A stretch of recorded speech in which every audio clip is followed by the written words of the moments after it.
ایک دن ایک چھوٹے سے گاؤں کے ایک چھوٹے سے بچے نیلم اپنے دادا سے سنتا ہے کہ سچ ہمیشہ کامیابی کا راستہ ہوتا ہے۔ نیلم نے اپنے دادا کو سنتے ہوئے فیصلہ کیا کہ وہ ہر چیز میں سچائی اور ایمانداری کا راستہ اپنائے گا۔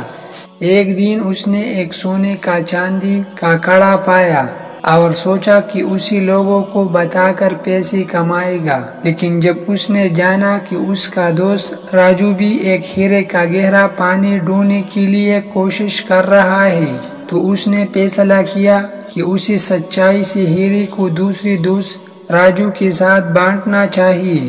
نیلم اور راجو نے مل کر ہیرے کو نکالا اور دونوں نے اپنے داداؤں کو دیا۔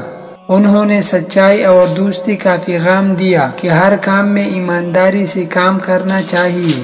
اس کا سنگیت گاؤں میں پھیلا اور لوگوں نے ان کی دوستی اور سچائی کا مثال مانی۔ ان کا گاؤں چھوٹا ہونے کے باوجود مشہور ہو گیا اور سب نے یہ سیکھا کہ سچائی اور دوستی ہر کام میں کامیابی کا راز ہوتے ہیں۔